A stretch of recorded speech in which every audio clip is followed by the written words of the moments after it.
ဝင်နေတဲ့မိမိတို့သောတာပန်နေစားတဲ့နေ့သောတာပန်ပုဂ္ဂိုလ်တွေဖုံးပြီးတဲ့နေ့သိကြလားမသိဘူးဘယ်သူမှမသိဘူးအဲဒီတော့သောတာပန်နေဖုံးပြီးနည်းနဲ့ဒီနေ့ဖုံးပြီးကြရအောင်ဒါဘုံဘုံကဘာလဲဆိုတော့ဒီလိုအဓိယသူတော်ကောင်းတွေရဲ့အတုကိုခိုးရတာသလုံးကလေးပဲဖြစ်ဖြစ်မိမိတို့ရှုပွားမိလိုက်ရင်သိတ္တံမိုးကြီးတယ်ဆုံးလုံးစာဖုံးကြပါလိမ့်မယ်ဆရာလေးတွေများအနည်းဆုံးမဖုံးဆို10လုံး15လုံးအလုံး20အလုံးစိတ်ကြည့်တော့ဖုံးပြကြလိမ့်အဲ့ဒီထဲမှာတစ်လုံးလောက်ကိုဖုံးဒီကသင်ပြတယ်လို့သောတာပန်ပုဂ္ဂိုလ်ကြီးတွေဆုံးဖုံးဝေးတဲ့နည်းကိုဒါဖုံးသိသိချာချာရှင်းပြပေးမယ်ဆုံးဖုံးပေးတော့မှလည်းဖုံရှင်းပြပေးမယ်လောလောဆယ်ဒါသုတ္တဝါအရိယသာဝကောသုတ္တနဲ့ပြည့်စုံရင်အရိယသာဝကဖြစ်အဲ့တော့ကနဦးသုတ္တအနေနဲ့ဖုံရှင်းပြသောတာပန်ပုဂ္ဂိုလ်ဆိုတာပုရုဇဉ်နေနဲ့စားတာတော့အတူတူပဲပေါ့ဒီလက်နဲ့ဒီပါးစပ်ဟွာတာလည်းအတူတူပဲမျိုးချတာလည်းအတူတူပဲအဲ့ဒီကနေတော့အစာတိတ်ကနေအစာဟောင်းသွားတာလည်းအတူတူပဲဒါပေမဲ့နှလုံးသွင်းနေကြွားတယ်သူတို့မှာသောတာပန်ပုဂ္ဂိုလ်ဖုံးပေးတာနဲ့ပုရုဇဉ်တွေဖုံးပေးတာဒီကလျာဏဆိုတဲ့ပုဂ္ဂိုလ်တွေဖုံးပေးတာရှင်းစဉ်နဲ့တတိပဋ္ဌာန်တရားနဲ့ဖုံးပေးတာအဲ့ဒါတွေကြွားတယ်သောတာပန်နေဖုံးပေးတာကြတော့တစ်မျိုးတတိပဋ္ဌာန်တရားနဲ့မဟုတ်ပြန်ဘူးဒါပေမဲ့မသိရင်တော့တတိပဋ္ဌာန်မပြောရတာသောတာပန်နေကြတော့ဒီတတိပဋ္ဌာန်သူတို့မှာသောတာပန်ပုဂ္ဂိုလ်ကြီးကမဲ့ပုဂ္ဂိုလ်ကုသွားတော့သောတာပန်ရဲ့အလုပ်တွေကိုကျင့်ရတဲ့အကျင့်တွေကိုမကျင့်တော့သူကမဲ့ဘဝနဲ့ထိုင်ပြီးတော့ဆုံးဖုံးပြီးနည်းတွေဒါဘုံဒါကြားလဲကြားဖို့ကိုယ်တိုင်လဲသောတာပန်ကြီးကဲ့သို့ဒါဆရာလေးများရောဉာဏ်တော်များရောမိမိကိုမိမိသောတာပန်ကြီးပြီးတော့နေပြီးတော့ဖုံးပေးရပြီးတကယ်ဆိုဘုံဒီဆရာလေးပြောပြအောင်မယ်ပြောပြပြီးမှရှင်းပြပြီးမှမိမိတို့ကိုယ်တိုင်ဖုံးပြီးတော့ဒါအသိဝင်လာသောတာပန်ပုဂ္ဂိုလ်ဆိုတာပြဉ္ညာစင်သားတဲ့ပုဂ္ဂိုလ်ဘာပြဉ္ညာလဲဆိုတော့အပေကိုလွတ်မြောက်တဲ့အပေကိုကြစေတဲ့တရားတွေဒိဋ္ဌိဆိုတဲ့အယူမှားကြီးဝိသိကိစ္စဆိုတဲ့ငါအပေမှလွတ်ပါမလားငါအပေလွတ်တာဟုတ်ရဲ့လားဒီတရားအဲ့ဒါလိုဝိသိကိစ္စဖြစ်တယ်အပေလွတ်တယ်ဆိုတဲ့တရားကိုသူကိုယ်တိုင်မျက်မှောက်ပြုထားပြီပြုထားတော့လည်းမယုံဘူးဝိသိကိစ္စကကြားနေတယ်ဒုလောလေးပေါ့အဲ့ဒါဘာဖြစ်လို့ကြားရတယ်လဲဆိုတော့ကြားတဲ့အကြောင်းရင်းရှိတယ်သောတာပန်လို့မြေဒီမှာသုလာသောတာပန်နှုံးကသူကမက်ကိုရခဲ့ဘူးတဲ့ဒါသုလာသောတာပန်မှာဘာမက်ကိုရခဲ့ဘူးလဲဆိုလောကီမက်ကိုရခဲ့ဘူးတဲ့လောကီမက်ကြမှာအရိယာမက်ကိုကုလို့ရဒါကြားဘူးအောင်ဒီလိုတကယ်အစ်စ်တရားကိုနာရခြင်းဒီမိမိတို့မှာဒါတနေ့ဒီသူတော်ကောင်းတရားတွေကမိမိကိုတိုးပွားလာပါလေအဲ့တော့ယူပပရိစေရညာရုပ်ကိုပိုင်းခြားပြီးတော့ရှုမယ်မိမိတို့အခုတကြီးလေးပါအခုရှုနေကြတယ်မနေ့က3ရက်ဒီနေ့4ရက်ဓာတ်ကိုနိုင်တော့ဘာလဲဓာတ်ဆိုတာအခုတော့ဓာတ်လို့မသိသေးပါဘူးဝေဒနာပဲသိတယ်ငါနာတယ်ငါကျင်တယ်ငါကြိုက်တယ်ဒီရုပ်ပေါ်မှာလဲငါနဲ့ပေါင်းတဲ့ဒိဋ္ဌိခိုင်းမှာမခံနိုင်ဘူးငါတော့သိကျင်တာပဲငါကျင့်မိတာမှားပြီဆိုတော့နာမ်ဘောကဒိဋ္ဌိနာမ်ဘောမှာအယူမှားဖြစ်နေတာကရုပ်နဲ့နာမ်ရုပ်ပေါ်မှာငါကတ်တယ်နာမ်ပေါ်မှာငါကတ်တာတော့ရုပ်နာမ်ပေါ်မှာဒိဋ္ဌိဖြစ်နေတော့ငါကောင်သူကောင်ကြီးတွေပြဉ္ညာပေါ်မှာတွဲနေတယ်ပြဉ္ညာဆိုတာမရှိတဲ့တရားပေါ့ပရမတ်ဆိုတာတကယ်ရှိတဲ့တရားမရှိတရားပေါ်မှာသွားပြီးတော့ယောက်ျားမိန်းမပုဂ္ဂိုလ်တ attva ယဟန်သီလရှင်ဆိုတာခေါ်ဝေါ်ထားတဲ့သမုဒိသစ္စာကပြဉ္ညာဒါယုတ်နာဆိုတာပရမတ္ထသစ္စာကဒါဝိဇ္ဇာမာနေနပြဉ္ညာခေါ်တယ်ယုတ်နာနေအနိစ္စရိဒုက္ခရိအနတ္တရိဆိုတာလဲဒါဝိဇ္ဇာနေရပရမတ်ပေါ့တကယ်တမ်းကျတော့အထက်မဲ့တွေရောက်လာတော့ဒါတွေလည်းပြဉ္ညာပါပဲ ဒါတွေလည်းဝိဇ္ဇာမာနေနပြဉ္ညာတွေဖြစ်သွားတာအခုအဝိဇ္ဇာမာနေနပြဉ္ညာနဲ့ပရမခွဲလိုက်တော့သုရသောတာပန်တို့မြေဒီမှာယောက်ျားမိန်းမတွေပြောက်ပြီးတော့သူကပါလေယုံနာနေမြင်လာအဲဒီတော့ယူပပရိသေသပေါ်မှာရှိလိုက်တော့လေ32ကောတတတွေဖြစ်တယ်တချို့အတုပဖြစ်တယ်တချို့ဓာတ်တုံးဓာတ်ခဲဖြစ်တယ်တချို့ဖြစ်ခန္ဓာဖြစ်တယ်တချို့ကြတော့လေဝေဒနာတော့ဝေဒနာကြီးလို့ဒါအစစ်စစ်ပေါ်လေမိမိတို့ရဲ့ဇေအားလျော်စွာမြင်ရပါလိမ့်မယ်တဏှာတဲ့သူမြင်သလိုကိုမမြင်ပါဘူးသူ့စိတ်ကိုယ်စိတ်မတူဇေရိုက်ဆိုတာ6မျိုးရှိတယ်ကိုယ်စိတ်နဲ့ကိုမြင်ရတယ်ဘုံဘုံတို့ဆိုတဲ့ကိုကနေပြီးတော့အတုပလက္ခဏာပြတယ်ဘုံဘုံ6နှစ်လောက်ရှင်းနေ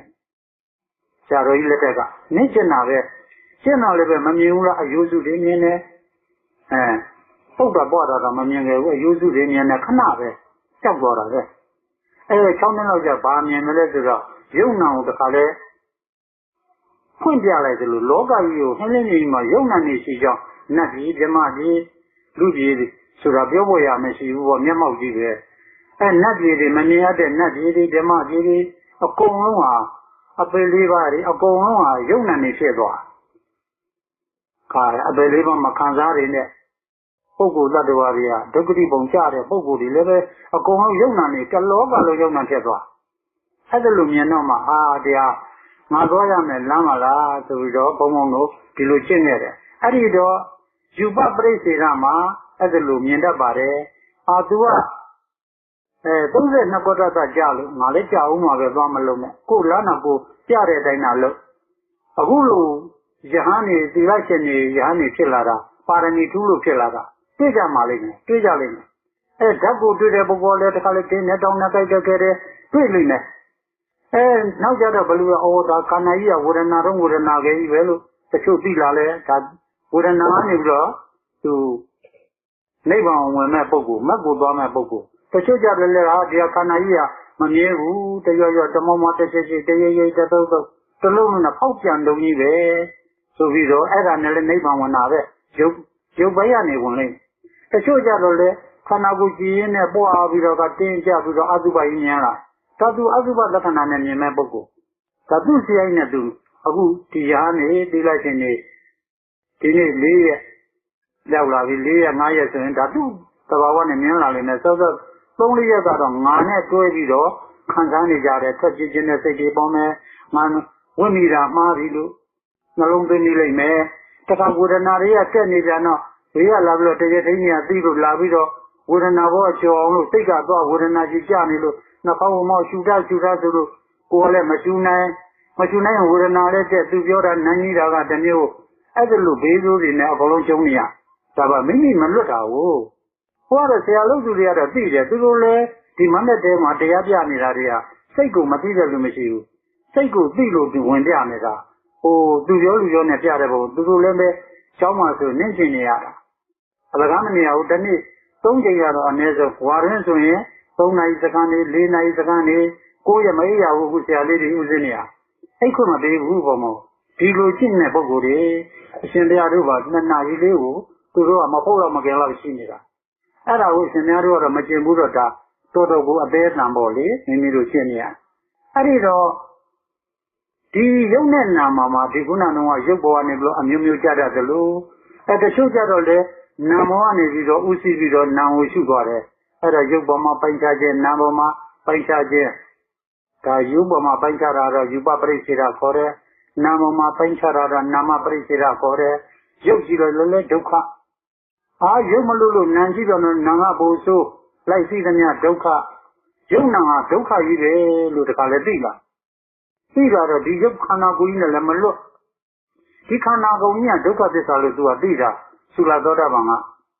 ဒီခန္ဓာကိုယ်ကြီးမှာလိုက်ပြီးတော့ခွေးမြင်ခွေးသိချက်မြင်ချက်သိမိမမြင်မိမသိနေတဲ့နံတရားလည်းဒုက္ခအပေကြမဲ့တရားကြီးပဲမိမမြင်တေဂာနည်းများတခါလေခွေးကနေကြလို့ခွေးရုပ်ကြီးပေါ်ငါခွေးပြပြောရဲဆိုတာတွေလည်းကတပေါ်လာတော့ကြောက်တာပေါ့ပြဉ္ညတ်ပေါ်ကနေသူကရှုနေရတာအဲ့တော့ဒီပြဉ္ညတ်တွေကိုကြောက်တော့နင်းရှုလိုက်တာဒါလေရုပ်ပေါ်နာမောတခါလေသိသိပြီးတော့နာမရူပပရိစ္ဆေဒဉာဏ်ခေါ်တဲ့နှစ်ခုစလုံးကိုတွဲပြီးတော့ဒုက္ခကိုရှုလိုက်တော့ပြစ္ဆေယပရိက္ခဉာဏ်ဆိုတဲ့တခါလေပြဉ္ညတ်တွေသိရင်တော့ပြဉ္ညတ်တွေချုပ်သွား မဲ့ဝင်သွားဒါကိုသုလသောတာပန်လို့ခေါ်တယ်အဲ့ဒီတော့ဒီလိုသုလသောတာပန်တို့မှာဘယ်လိုနေသလဲသူမှာဒုက္ခရောက်လာရင်လောကရဲ့ဒုက္ခတွေတွေ့လာရင်သူမဲ့ဝင်ထားတဲ့နေရာလေးကိုအာယုံကအလိုလိုပြုသွားဒေါသတွေဖြစ်လာရင်လည်းအဲ့ဒီချုပ်ကြောင်းနေရာလေးကိုမျက်မှောက်ပြုလိုက်ပြီးရင်ဒေါသမရှိတော့သိကောင်းတယ်ဒီခါလေးကိုလူကျင်တာတွေမရလို့ဒုက္ခတွေဖြစ်လာတဲ့အခါမှာဒုက္ခတွေဖြစ်လို့ခံစားရပြီဆိုရင်အဲ့ဒီမဲ့နေရာလေးကိုမျက်မှောက်ပြုသွားပြုသွားရင်ခုနစိတ်တွေမရှိတော့သူကဆေးကြောပြည့်တယ်လို့ပဲအမတန်ကောင်းတယ်သုလသောတာပန်အဲ့ဒါလေးတွေရအဲ့ဒီတော့အမတန်ချမ်းသာတဲ့နေရာလေးပေါ့အဲ့ဒီကနေသင်သမာဓိဉာဏ်ကိုတက်လိုက်တော့ဒီခြေကိုကောင်းမရှိတော့ခြေလေးလက်တွေကိုယ်တွေကောင်းနေဆိုတာလောကီမကချုပ်ခဲ့ပြီပေါင်လို့ခြေထောက်တို့လက်တို့အောက်ခွေးမြခွေးပြီးကြက်မြင်ကြက်တီတွေချုပ်ခဲ့ပြီဘာတွေဖြစ်လဲသူကယုံနာတစ်ခုနှစ်ခုတည်းပဲသိတယ်ဒါဒီနေ့ဆွမ်းစားမှာမို့လို့ဒါသောတာပန်ကြီးတွေနဲ့ဖုံးပေးနည်းနဲ့ဆရာလေးတွေရောဖုံးပေးရအောင်ဆိုပြီးတော့ဒီသောတာပန်ရဲ့သုလသောတာပန်ဖြစ်စဉ်နဲ့မဟာသောတာပန်ဖြစ်စဉ်လေးမဟာသောတာပန်นี่ဖုံးပေးပုံလေးဒါသိအောင်လို့ပြောပြီးတော့မှဆိုဖုံးပေးတဲ့အခါကျတော့ဆွမ်းတလုံးပဲဖြစ်ဖြစ်အဲ့ဒါလို့တူအောင်ဖုံးလိုက်ရရင်ဒါသောတာပန်စိတ်နဲ့ကြည်ပြီးတော့ဖုံးလိုက်ရတဲ့အတွက်မျိုးစီရပါအရင်ဖုံးလို့မရစားတာတော့အတူတူပဲအခုနဲ့သောတာပန်နဲ့သရဂန်နဲ့နာဂန်နဲ့ယာနာတွေပုရုဇဉ်တွေခိုင်စားတဝိုင်းနဲ့ကပါဇက်နဲ့လက်နဲ့တဲ့ဆုံးစားတာတော့အတူတူကြီးပဲနှလုံးသွင်းနေကြကြပုရုဇဉ်စားတာကချက်ပဲချက်သားဝက်သားဘဲသားရှိစားတယ်တော့သုလသောတာပန်စားတာတော့ဝေဒနာမြင်တဲ့ပုဂ္ဂိုလ်ကဝေဒနာနဲ့ရှုစားတယ်အတုပမြင်တဲ့ပုဂ္ဂိုလ်ကအတုပနဲ့ရှုစားတယ်ဖြစ်ပြမြင်တဲ့ပုဂ္ဂိုလ်ကဖြစ်ပြနဲ့ရှုစားတယ်သုလသောတာပန်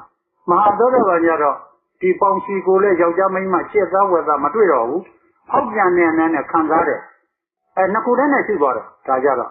သမဝိုင်းတဝိုင်းထဲမှာတော့နှလုံးသွင်းချက်တွေကွာနေတာဖောက်ပြန်နေခံစားတယ်သူကမျက်စိကအဆင်းကိုသွားပြီးတော့ဟင်းကွက်ကိုလို့မမြင်ဘူးမြင်လိုက်တဲ့အဆင်းတွေဖောက်ပြန်နေသွားညှို့ခံနာခံစားတယ်ကောင်းမကောင်းခံစားတယ်ဝေဒနာသူကဒါပဲသိတယ်ဝေဒနာနာခံစားတာစိတ်ပဲခံစားတာကစိတ်ဖောက်ပြန်တာကဝါလိုက်တယ်စားလိုက်တဲ့ဥစ္စာဖောက်ပြန်တာရုပ်တရားရုပ်နဲ့နာအဲ့ဒီတော့စက်ကလွတ်ဆိုတာအရိယာရောက်မှစက်ကလွတ်တာအရိယာမရောက်တဲ့ညဘယ်တော့မှစက်ကမလွတ်ပါဘူးပုရုဇဉ်တွေဘယ်လိုပဲစက်ကလွတ်စားဒါပြဉ္ညတ်ဘဝစက်ကလွတ်စားတာပါပထမဘဝစက်ကလွတ်စားတယ်ဆိုတာအရိယာတွေမှာစက်ကလွတ်စားတာအခုလို့သောတာပန်ကြီးရင်စက်ကလွတ်စားတယ်ချက်သားနဲ့စားဝက်သားနဲ့စားဘဲသားနဲ့စားဘာနဲ့စားစက်ကလွတ်ဒါသိအောင်ဘုံဟုတ်ကဲ့အဲ့ဒီတော့စက်ကလွတ်ဆိုတာကပြဉ္ညတ်ကိုပယ်သွားပြီယောက်ျားပြဉ္ညတ်မိန်းမပြဉ္ညတ်တွေပယ်သွားပြီကျင်လိုက်တဲ့ဘုံမှာချက်သားဝက်သားဘဲသားဆိုတာပြဉ္ညတ်တွေကွာသွားပြီဒါဖြင့်ဘယ်လိုစားပါသလဲအခုရှင်များတို့တော့ဖုံးပေးတော့ဖုံးပေးတဲ့အခါမှာနှလုံးသွင်းကောင်းအောင်လို့ရှင်းပေးတာသောတာပန်ကြီးများစားလိုက်တဲ့အခါအခုသပိတ်ကံရတော့မယ်သပိတ်ကံလိုက်တဲ့အခါမှာလက်နှစ်ဖက်နဲ့တစ်ဖက်တည်းနဲ့တော့ချောနေတဲ့အလုံးကြီးကင်လို့ရပါမလားဘယ်လိုကင်မလဲနှစ်ဖက်ကင်နဲ့ဆရာလေးတွေရောနှစ်ဖက်ကင်ပါပဲကင်လိုက်တဲ့အခါမှာမိမိတို့ရဲ့သပိတ်ကိုမကင်နိုင်ဘူးကင်မိလားမကင်မိဘူးအရှင်များတို့သပိတ်ယူထားလို့ကင်မိတာလက်နဲ့အဲ့ဒီမဲအလုံးနဲ့သပိတ်ကိုကလည်းကင်လိုက်တဲ့အခါကျတော့သပိတ်တွေ့သလားဆွမ်းပူထတော့မာတာတွေ့သလားပူတာတွေ့သလားဒီသပိတ်မှာလက်ကသွားပြီးတော့သပိတ်ကိုထိလိုက်တော့မာတာတွေ့ရင်တွေ့မယ်ထက်မှဆွမ်းနေပူရင်ပူတာလည်းတွေ့လိမ့်မယ်ဟဲ့လေမင်းသပိတ်ကိုတွေ့သလားပူတာမာတာတွေ့သလားဆိုတော့ဘယ်လိုပြောပူတာမာတာပဲသိလိမ့်မယ်ကာယဝိညာဉ်သိရလေကာယဝိညာဉ်နဲ့ပူတာမာတာပဲသိလိမ့်မယ်ရှင်သားတို့သိပြီးသားတွေတရားရှိပြီးသားတွေမိမိတို့မသိတာအဝိဇ္ဇာပေါ့အရှိတရားကိုမြင်အောင်ဉာဏ်နဲ့ပြန်ကြည့်တယ်နီးခေါ်တယ်အဲ့ဒီတော့လက်နှစ်ဖက်နဲ့ကင်လိုက်တော့ဖိကင်လာတော့မာရာကြီးကင်မိတာဟုတ်လားလက်ကကင်လိုက်ရင်ကာယဝိညာဉ်ဆိုတာမာရာကြီးသွားပြီဒါနဲ့မှဆွမ်းနေပူးနေရင်ဘယ်လိုသိမလဲလက်မှာ အဲ့ဒီမှာကြိုင်လိုက်တဲ့အကြောင်းတစ်ခုတိုက်ဆိုင်လိုက်တော့အကျိုးတရားတစ်ခုပေါ်လာ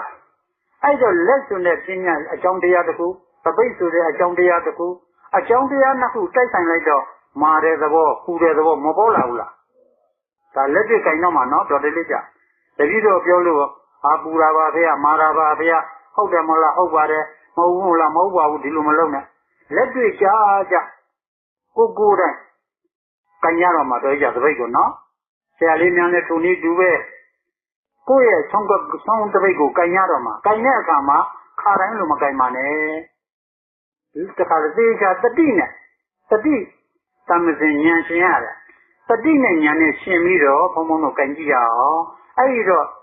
လက်ကိုမေးကြည့်တော့ဟေးလေမင်းတပိတ်ကိုတွေ့သလားမာတာဖိလိုက်တဲ့အခါကျတော့နှစ်ခုလက်နှစ်ဖက်နဲ့မှားလိုက်တော့မာတာတွေ့သလားလို့မေးရင်ဘယ်လိုပြောမလဲဘယ်လိုသိမလဲအေးလက်ကမပြောတတ်လို့နော်သူကာယဝိညာဉ်မာတာပဲသိတယ်အဲ့ဒါသုံးနေပူရင်ပူတာပဲလက်ကသိလိုက်မယ်နော်တပိတ်လို့သိပါမသိဘူးလက်ကအဲ့ဒီတော့ကာယဝိညာဉ်တော့သိပြီအဲ့ယူလာတဲ့အခါကျတော့အဲ့ဒီမှာအဖုံးကိုဖွင့်လိုက်တဲ့အခါအဖုံးကိုတွေ့သလားမာတာတွေ့သလားသေချာသိရမှာနော်တော်လေးကြ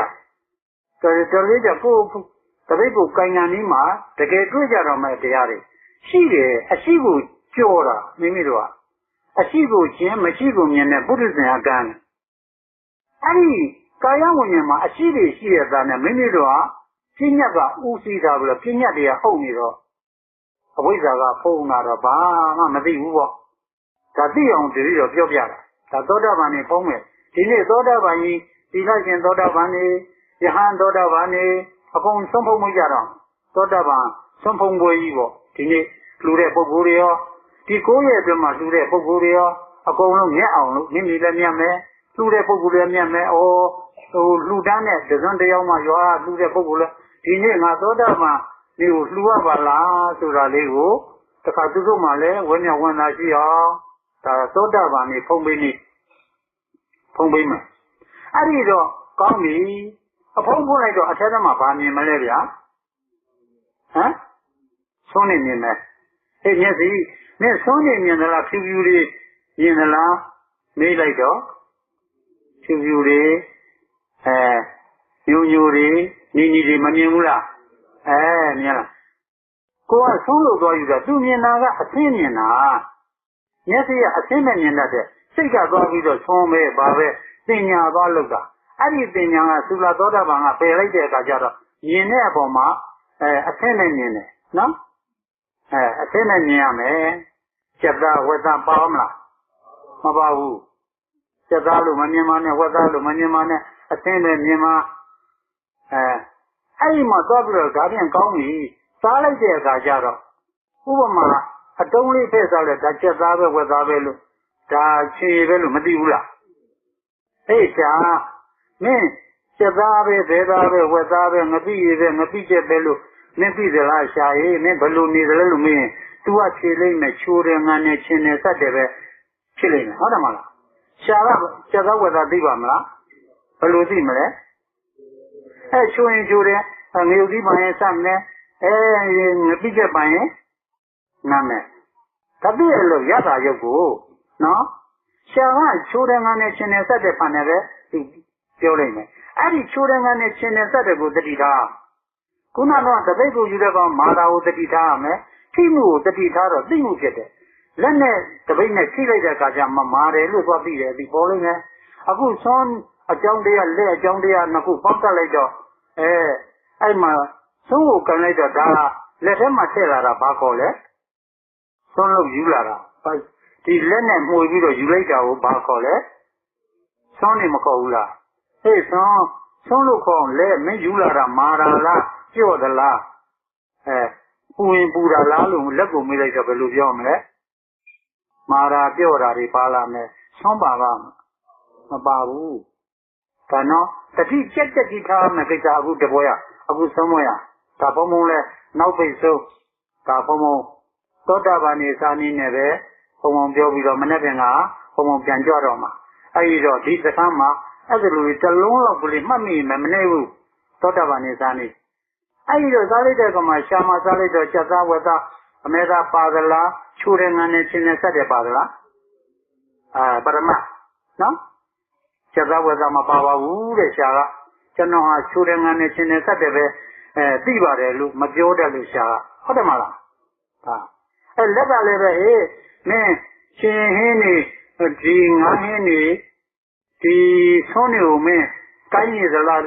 ဒီယူသလားလို့မေးလိုက်တဲ့အခါကျတော့ကျွန်တော်မဟုတ်ပါဘူးကျွန်တော်ကပြောတာမှားတာတွေကိုကိုင်းမိနေတာပါလို့လက်ကမပြောတတ်လို့ပြောနိုင်ရင်အဲ့ဒါလိုပြောဦးမှာဟုတ်တယ်မလားဒါစဉ်းစားတော့ဘုံဘုံဟောတာကိုစဉ်းစားပြီးတော့မှနားပါဘုံဘုံပြောတာကြီးနားထောင်နေလို့လကားပဲကိုယ်အခုတော်ကြီးကြအဲ့ဒါတကယ်လို့တော့မှဒါကမ္မထာအိမ်နဲ့အရှင်တို့ထိုင်မှရှုရှုမှလည်းမဟုတ်ဘူးဒီမှာလည်းအတိပါသွားတတိသမစဉ်ညာနဲ့ရှင်ပြီးတော့အတိပါသွားတော့လည်းကောင်းအိုက်တော့လည်းကောင်းစားတော့လည်းကောင်းဘုံဘုံတို့ဆရာတော်ကြီးများဘလို့မင်းတို့ကွာသွားတော့ရရဲ့ရနေနေဖြစ်သွားဖြစ်စားဖြစ်အိတ်ဖြစ်ရိုဖြစ်ပေါက်ဖြစ်စောက်ဖြစ်မင်းတတိမျက်နှာနေကွာတယ်တရားကြီးပဲအဲ့ဒါလိုကိုဘုံဘုံတို့ဆရာတော်ပြောခဲ့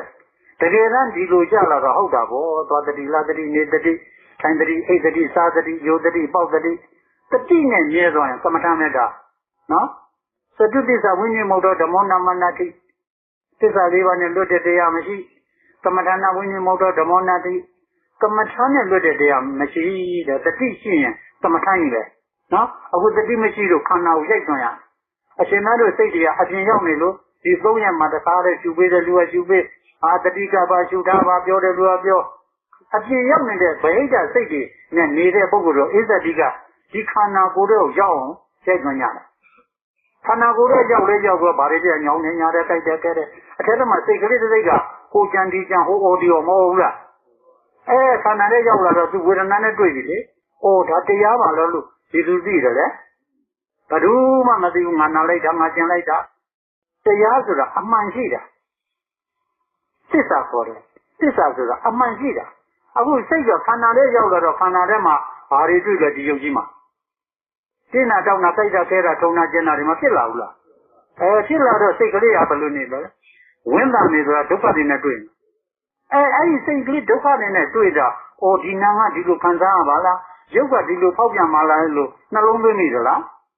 မသွင်းဘူးလွတ်အောင်ကြမ်းနေတာပဲတမလားငါဝိနေတာမှားပြီဘေးကလူလာပြောရင်တော့ဝေဒနာတက်တာတစ်မျိုးသူလာပြောလို့နန်းကြီးတာတစ်မျိုးတရားပြဆရာတော်ဒီလိုပြင်မတတ်တယ်ဟုတ်တယ်မလားအမှန်မှာတော့ဒီနံတရားနဲ့ဒီယုတ်တရားကိုဒုက္ခသစ္စာရှင်များတို့မြင်နေဆိုလို့ဒုက္ခသစ္စာပြရုပ်ဒုက္ခနံဒုက္ခအဲ့ဒီမှာဒုက္ခသစ္စာလို့ဉာဏ်နဲ့သိကြသူ့ဘာသူဖြစ်နေတဲ့ဝေဒနာတွေတက်နေတယ်စိတ်ကလည်းခံစားနေတော့အေးစေးတာပြီးတော့ဒီရုပ်ကလည်းဟုတ်တာပဲမခံနိုင်ဘူးနာငါလည်းဒီမှာကိုကြံဒီကြံငါဖြစ်နေတာကိုချမ်းနေတာဒါနာလည်းဒုက္ခရုပ်ကလည်းဒုက္ခသစ္စာဆိုတော့ဖျားဟောတာဟုတ်ပါလားရဲ့လို့ဘယ်သူဆင်ញင်မိလဲယုံကန်နေတာပဲအတဲထဲမှာဟုတ်တယ်မလားအဲ့ဒါနဲ့ပဲဒီကုမာကတရားမရနိုင်ဘူးဆင်ញင်ရမယ်တကယ်လောကဓာတ်နဲ့ကျုံလာတဲ့အခါမှာမိမိတို့ဆင်ញင်ရတော့မယ်ဟုတ်တယ်မလားအဲ့လောကဓာတ်နဲ့တွေ့နေပြီဒါဦးဇင်းတို့ဒီယရဏသုတ်ဒီမှာလည်းရှိပါတယ်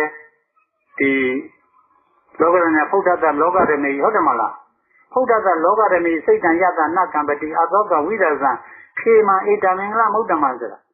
ဖုဒ္ဓတလောကဓာတ်နဲ့တွေ့နေရှင်များတို့တဏှာကြီးကြော်သွားခန္ဓာမှာလောကဓာတ်မတွေ့ဘူးလားအောက်ကအမှန်နဲ့ကာယကိုယ်နဲ့ဖုဒ္ဓတထိတွေ့လိုက်တဲ့အခါကျတော့တင်းနဲ့တောက်နဲ့ကြိုက်တဲ့ခဲတဲ့တွေမပေါ်လာဘူးလားလောကဓာတ်ဖုဒ္ဓတလောကဓာတ်နဲ့လောကဓာတ်နဲ့ပေါ်လာပြီပေါ်လာတဲ့အခါကျစိတ်ကလေးကစိတ်တံယတနကံပတိစိတ်ကလေးကဘာမှမဖြစ်အောင်နေကြလားမနေဘူးမင်္ဂလာမဖြစ်ဘူးပေါ့နော်မင်္ဂလာ38ပြမင်္ဂလာထဲမှာဖုဒ္ဓတလောကဓာတ်နဲ့ဆိုတာရှိတယ်ဟုတ်တယ်မလားစိတ်ကလေးသူ့ဘာသူဖြစ်နေတယ်သူ့သဘောကသူ့သဘောသူ့ဘာသူဖောက်ပြန်နေတာပါလားဒီစိတ်ကလေးကငြိမ့်အေးပြီးတော့နေတာမင်္ဂလာပေါ့နော်ဒါမင်္ဂလာတရားတွေ38ပြမင်္ဂလာဆိုတာခန္ဓာထဲမှာရှိတယ်နော်အဲ့ဒီလိုပဲအခုဟောရမှာကတော့အရှင်ကလူပြောသောတပန်လို့လဲဖုံးပိတ်စေခြင်းနဲ့ဖုံးနဲ့ဒီဆုံးမှာဒါနောက်ဆုံးပွဲမလို့ဘုံမပြောသွားတာအဲ့ဒီတော့ဒီသောတပန်ဟာစားတဲ့တကရှာကကျက်သားဝက်သားလို့သိသလားချိုးတာငနာသိသလားလက်ကလည်းတော့ကန်လိုက်တဲ့ကကျက်သားဝက်သားလို့သိတာမာတာပြောတာသိသလားမာတာပြောတာပဲသိတယ်မြင်နဲ့မျက်စိကလည်းဟာကျက်သားဟင်းပဲဆုံးနေပဲသိလားအသင်းနေမြင်သလား ဒါသောတာပန်ကြီးနေနော်သူ့မှာစက်သားဝက်သားအသက်သက်လွတ်နေတယ်သူကဒါပြန်ကောင်းပြီတက်တက်လို့ဖုံးမိတဲ့ပုဂ္ဂိုလ်တယောက်ဟောလေသူကဘာလေးနဲ့လဲဆိုတော့မပိကျဟိုလေမှာလဲဒီပဲငပိလေးတွေနော်နောက်တော့ကအသားတူလေးတွေနဲ့ဖုံးမိတယ်ဆိုပါစို့သူလည်းရှားမှချိုးတဲ့ငန်းနဲ့မပေါ်ဘူးလားပေါ်တာပဲနော်ပေါ်တာပဲသူလည်းကြိုင်လိုက်တဲ့အခါကျတော့မာတယ်ပြော့တယ်သူမသိဘူးလားသိတာပဲအတူတူပဲဒါပေမဲ့ဒီကအရင်ကိုလိုက်တာအရင်ကိုတခါလေညာဥထားတာမာတယ်ပြော့တယ်ကြိုင်လိုက်တော့မာတယ်ပြော့တယ်ပုဂ္ဂိုလ်တ attva မှာပါဘူးစားလိုက်တော့လေချိုးတဲ့ငန်းနဲ့ရှင်နဲ့ဆက်တယ်ပေါ့စက်သားဝက်သားပါလားနှလုံးသွင်းကောင်းတာယောနိတော်မနတိကာရနှလုံးသွင်းကောင်းတာလားသူလည်းတက်တယ်လို့စားချိုးရမှန်းတာပဲကိုလည်းတက်တယ်လို့စားချိုးရမှန်းတာပဲတူးနေဘူးလားအဲ့ဒီတော့မိမိတို့ဒါသောတာပန်နိဗ္ဗာန်တက်တယ်လို့စားတယ်စားနည်းကိုအတက်ပြီတယ်ဖရာတို့ဒီမှာတက်တယ်လို့ပဲပုံမိတယ်ဆိုလိစုရီမင်းတွေကတခါတည်းကိုပြင့်ပြီးတော့စက်တော်ဝတ်သားတွေနဲ့ချက်တာဒါဖရာလည်းသိတယ်ရဟနာတွေပြင့်သွားပြီးတော့ဟိုမှာတက်တယ်လို့ကလည်းကလည်းတော့ရှိတယ်တော့စက်တော်ဝတ်သားဖရာသိပြီးသားပုံမိတယ်ပုံလည်းပြင်ပြီးရောတခါလည်းကိုသုံးမှုနဲ့နုမောဒနာဟောမဲ့အခါကျတော့သူတို့မဟုတ်ပါနဲ့တဲ့ဖရာမြေဒီမှာဧကဝဇ္ဇနစကားတစ်လုံးနဲ့ပြောပါတယ်အခုတော့ဖရာဘာပုံမှန်တက်တယ်လို့ဆိုလို့အခုကျက်သားဝက်သားတွေချက်ထားတယ်တဲ့အရှင်တို့ပုံမိတာဒါစကားမှုဘဝရကနဲ့ဆိုအဲ့ဒီတော့မှဖရာကတက်တယ်လို့ကြောက်လိစုရီမင်းနေဆိုတာ၅ပါးသီလလုံးနဲ့အဲ့ဒီတော့မင်းတို့ဒီချက်တွေဝက်တွေချက်ထားတာမင်းတို့သက်ချက်သလားသက်မကူလားလို့မေးတော့အဲ့ဒါကူတော့ဟဲ့အဲ့ဒီအသက်ပါလို့လားဖရာကပြင်းညက်ကနေလိုက်ခေါ်ယူတာမပါပါဘူးဒါဖြင့်ချက်လိုက်တဲ့အခါကျတော့လည်းပဲဒီပေါ်မှာအကောင်ကြီးကထားရုံးကန်သလားအသက်တည်ရှိသလားမရုံးကန်ပါဘူးဒါဖြင့်သူလည်းတဲ့တကူဆိုတာရုပ်အသားတစ်ခုပဲအသက်မှမပါပဲမင်းတို့ကအသက်ပါလို့ယူထားတဲ့အယူကြီးတွေရှိတယ်နောက်တစ်ခါဒီရုပ်ပေါ်မှာရှိလိုက်တော့သူလည်းမာတယ်ပြော့တယ်တင်းနဲ့မရှိဘူးလားရှိပါတယ်သူလည်းတက်ကြီးလေးပါတို့ငါတို့ဘုရားနဲ့တကွာသံဃာတော်အရှင်သင်္ညတ်တွေကလည်းဘာကောင်ကြီးတွေလဲဘာရုပ်တွေလဲတက်ကြီးလေးပါအဲ့တော့တက်ကြီးလေးပါရင်ဖုံးတာဖုံးလိုက်ပြန်တော့လေချိုးတဲ့ငန်းနဲ့ချင်းနဲ့ဆက်တယ်တွေ့တယ်ခိုင်လိုက်ပြန်တော့လေမာတယ်ပြောတယ်တွေ့တယ်မင်းတို့စက်သားဝက်သားတွေငါတခုမှမတွေ့ပါလားဆိုတော့မှကိုညံကြီးရှင်တွေကိုညံကြီးရှင်တွေဆိုတော့ညံနဲ့တခါလို့ရှင်ဟုတ်သားပဲဒါပြန်ငါတို့သက်သက်လွတ်စားနေတာတွေကပြည့်ညတ်ပေါ်ကနေပြီးတော့စားနေပါလားပရမတ်ပေါ်မှာဒါမှဖြစ်ပါလားဆိုအဲ့ဒီတော့မှမြတ်စွာဘုရားကိုသူတို့အယံကြည်ညိုသွားတယ်ဒါဣသုဝေဒီမှာမင်းတွေကိုမြတ်စွာဘုရားသက်သက်လွတ်ချုပ်ခန်းနေမှာရှိပါတယ်အဲ့ဒီတော့အခုလည်းပဲဒီနေ့ကသက်သက်လွတ်စားမှာပဲဒါပါစက်သားဝတ်သားတွေချက်ပါသက်သက်လွတ်နဲ့စားဖို့အခုယနေ့တဘောရတော့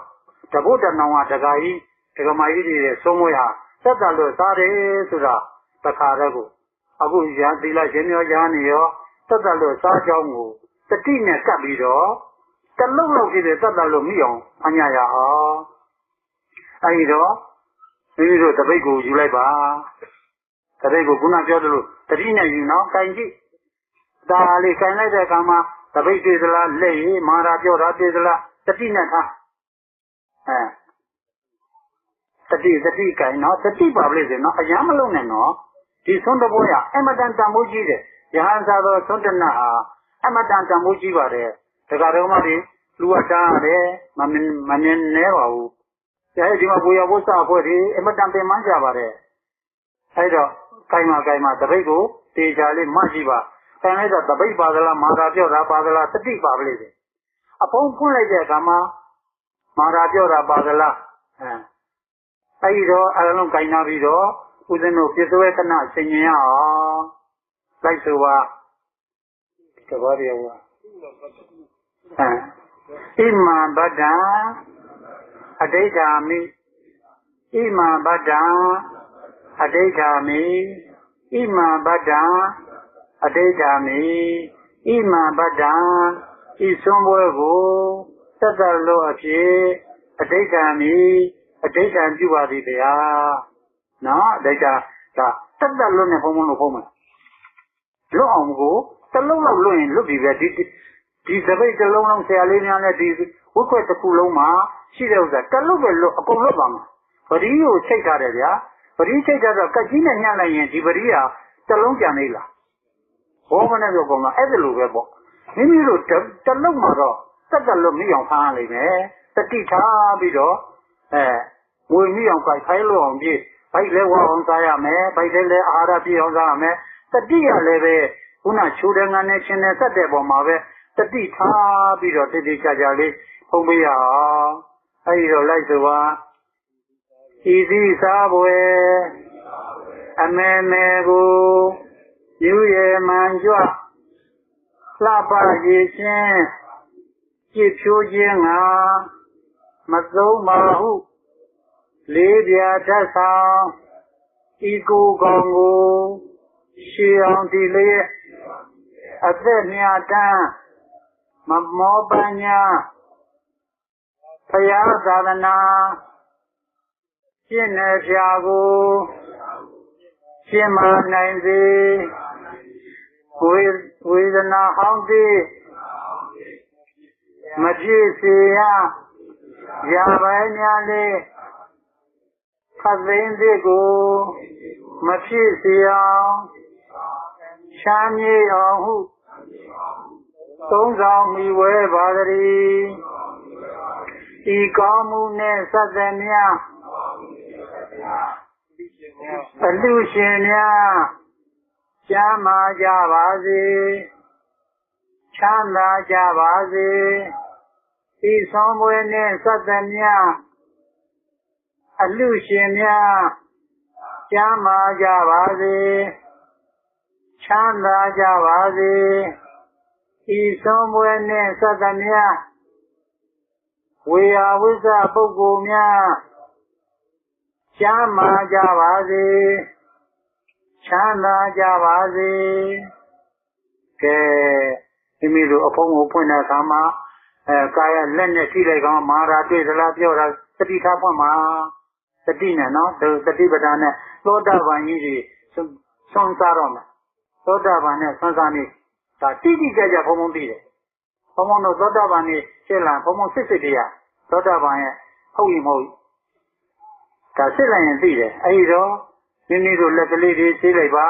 လက်ရည်ရေကိုတွေ့သလားအေးတာတွေ့သလားတတိထားကြည့်ကိုယ့်အကူကြည့်ကာယဝဉ္ညာရေလို့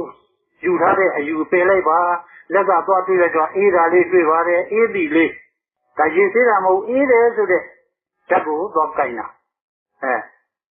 အမှတတိထားနော်ရေလို့မသိပါနဲ့လက်ကင်လိုက်တဲ့ကလက်နဲ့ရေတွေ့သလားအေးတာတွေ့ပါတယ်လို့မပြောတတ်လို့ဒါပြညတ်ကိုဆင်အောင်ချတာအဲဒီတော့မှလက်ကိုသိပြီးတော့ဖုံးပေးပါအားလုံးဘလက်ပိုင်ဒူတင်ဆိုတော့ဘလက်ပိုင်ဆိုတာနေလိုက်ပါကိုမကြိုက်တဲ့ဟင်းတွေကိုဘေးဖယ်ပြီးတော့ကိုနဲ့မတည့်တာကိုဘေးဖယ်ပြီးတော့တခါတော့ကိုနေလိုက်ပါဒီခန္ဓာကိုယ်လေးရောက်လဲအတူအရှင်များလို့ဖွင့်မကြည့်ကြလို့ခန္ဓာကိုယ်လေးရောက်လဲအမတန်မှဒီဟင်းနေရာတွေဟာယွန်စရာဆက်စုပ်စရာတွေပါခန္ဓာထဲမှာအဲ့ဒါလို့မိမိတို့ဟာနှလုံးသွင်းပြီးတော့စားရင်လည်းစားပါကားမှုဖုံးမိလိုက်ကဟေးရှာမကြည့်ပါပါဇက်ထဲမှာလှုပ်ရှားဝါရောတွန်းကန်ဝါရောပါဇက်ကတွန်းကန်လိုက်တဲ့အခါမှာချူတာငန္နာရှင်နာစက်တာလေးကိုတတိထားပြီးတော့ဖုံးပါအာယုံမမရောက်ပါနဲ့အာယုံတစ်ပါးစိတ်မတော်ပါနဲ့ဆရာလေးများဟောဖုံးမိလိုက်တဲ့အခါမှာတလုတ်ထဲမှာတတိထားကြည့်ချူတာတွေငန္နာတွေစက်တာတွေခန္ဓာတွေတွေ့တယ်စက်သားမပါဘူးငါးင်းမပါဘူးမပြန်ရည်ချက်မပါဘူးတို့စရာမပါဘူးတရက်ချင်းမပါဘူးချိုးတာချင်းနာငန္နာစက်တာဒါကိုချိုးချင်းပံကယဟန်စာချိုးချင်းပံကဆိုတာယဟန်နဲ့စာယဟန်ဆိုတာဘုန်းကြီးနဲ့မတူဘူးယဟန်ဆိုတာသူကမဲ့ပုဂ္ဂိုလ်တွေယဟန်ကိုမြင်နိုင်ခဲ့တယ်သံဃာဆိုတာသံဃာဒိဋ္ဌာမဟုတ်လားဒီအားလုံးနဲ့ဒီမှာမြင်တာတော့ဒီမှာဘုန်းကြီးတွေသီလရှင်တွေမြင်တာသံဃာကိုမြင်နိုင်ခဲ့တယ်သံဃာဆိုတာစိတ်မှဖြစ်တာတန်ဋိဋ္ဌိကဂုံနဲ့နေတဲ့သံဃာတေချာလေးဖုံးတော့တေချာလေးဖုံးမှာဆရာလေးများစားလိုက်တဲ့အခါမှာပါဇက်တဲကိုလက်ထည့်လိုက်တဲ့အခါမှာနှခမ်းနဲ့ပါဇက်နဲ့ရှိလိုက်တဲ့အခါမှာလဲထိတာလေးကိုတတိထား ဝါလိုက်တဲ့အခါမှာတစ်ချက်ဝါလိုက်တဲ့အခါမှာချိုးတယ်ငန်းတယ်ချင်းတယ်စက်တယ်လေးပဲအာယုံပြုပါချက်သားအာယုံမပြုပါနဲ့ဝက်သားအာယုံကဒါသောတာပန်ကြီးဖုံးပေးနေတာသောတာပန်ဆိုတာသူကပညာကိုခွာပြီးတော့ပရမတ်အစစ်ဓာတ်နဲ့ကိုဓာတ်ကိုဖုံးတာဒါလည်းဓာတ်ကြီးသေးပါရုပ်ဆိုတော့ဓာတ်ကြီးသေးပါရုပ်ကိုဓာတ်ကိုဓာတ်နဲ့စားနေဓာတ်ကြီးလေးကဓာတ်ကိုစားနေတယ်အဲ့ဒါနှလုံးသွင်းသိကောင်းအဲ့ဒါဘာဖြစ်လဲဆိုတော့ဖလူရတဲ့ပုဂ္ဂိုလ်တွေလည်းမြတ်တယ်အလူခံတဲ့ပုဂ္ဂိုလ်လည်းမြတ်တယ်ဝေယဝဲစားပုဂ္ဂိုလ်ကဒီနေ့ဒီရက်ကဒီသားသောတာပန်ကြီးတွေဖုံးဝေးတယ်လို့ဖုံးဝေးနေကြပါလားဘယ်လောက်အဲ့မှာမိမိတတိမလို့စီနေနော်တတိလို့မရဘူးသာတတိသွားတတိဆိုအဲ့တတိမလို့တော့မှချိုးတာကိုချိုးမှန်းသိတယ်ငန်းနာကိုငန်းမှန်းသိတယ်ချိုးတာငန်းနာလေးလဲနောက်တကဝါရောဆွဲယူလိုက်တဲ့အခါကျတော့ပျောက်သွားတယ်နောက်တစ်လူဖြစ်လာပြန်တယ်ဖြစ်လာတဲ့အခါမှာချိုးတယ်ငန်းနဲ့ပေါ်လာပြန်တယ်တို့ကြတော့မြုပ်ချလိုက်တော့ပြက်သွားပြန်တယ်သူ့ဘာသူဖြစ်တာနဲ့ပြက်တာသူ့ဘာသူရှိနေတာကိုကအဲ့ဒါတွေမသိဘဲနဲ့ဖြစ်ပြလိုက်မလုပ်ပါနဲ့လက်ကတင်ညာကြီးသူ့သဘာဝကိုကပရမတ္ထတရားတွေဟာဖြစ်ပြီးပြက်နေတယ်သင်္ခါရလောကကြီးသူ့ဘာသူပြောင်းလဲနေတာအဲ့ဒါမြင်အောင်ကြည့်သုံးဖုံးမင်းနဲ့နော်ဒါတတိတော်တို့ဟိုထဲမှာရှိတယ်ပဏိတသာမဏေသုံးမှာရှိတယ်ဒါသုံးဖုံးမင်းနဲ့သေချာလေးဖုံးနော်ဖုံးလဲဖုံးပေးရမယ်ပဏိတသာမဏေလေးဟာဘယ်လောက်ဉာဏ်ကြီးတယ်ဆိုရှင်သာရိပုတ္တရာကြီးနဲ့သုံးငံထွက်တော့အနောက်ကနေကိုရင်လေးဆိုတော့လိုက်ရင်းနဲ့ပြောတယ်အရှင်တရားတဲ့ဒီရေတွေကဘာဖြစ်လို့ဟိုအပေါ်နေအောက်စီတဲ့ချက်တာတဲ့ရေတို့မြည်ဒီမှာအထက်ကနေအောက်ကိုသာစုပ်ဆင်းနေရှိတယ်ဒီလိုပြောသူကမှတ်တာရေဆိုတာအမြင့်ကနေအနှိမ့်ကိုစီးတဲ့သဘောရှိပါလားသူကနားလေတာတခုရှေ့ဆက်သွားတဲ့အခါကျတော့တခါတဲ့ဘာတွေ့လဲဆိုတော့မြားကိုမိခင်ပြီးတော့ဖြောက်မျက်စိတစ်ဖက်ကိုမှိတ်ပြီးတော့ဖြောက်နေတဲ့ပုဂ္ဂိုလ်သွားတယ်အရှင်မြတ်ဟိုလူကဘာလုပ်နေတာလဲဆုံးခံရနေမေးဖြစ်တာတဲ့အဲ့ဒါမြားကိုဖြောက်နေမျက်စိတစ်ဖက်တည်းမဲ့မျက်စိတစ်ဖက်တည်းမှိတ်တော့မှဖြောက်ကိုကြည့်လို့ရတယ်တဲ့ဟုတ်ပါလားသူမှတ်ထားပြန်တယ်ပဏိတသာမဏေလေးကမှတ်တာနောက်တစ်ခါသွားပြန်တယ်အရှိရောက်သွားတဲ့အခါကျတော့ဘာသွားတွေ့လဲဆိုတော့သိရတဲ့ပုဂ္ဂိုလ်သိရတဲ့ဆိုတော့ပဲကုတ်ကလေးပေါ့ပဲကုတ်နဲ့သိတယ်ရွေးနေတာတွေ့တော့ရှင်မအဲ့ဒါဘာလုပ်တာလဲပညာရှိနော်ပဏိတသာမဏေအလကားမေးနေတာမဟုတ်ဘူးဒီပေါ်မှာသူပညာယူပြီးတော့ယဟနာကြီးဖြစ်တော့မယ်ဒီသားအဲ့ဒါလေးမြင်တဲ့ယဟနာဖြစ်တာဒါဘာတွေလဲ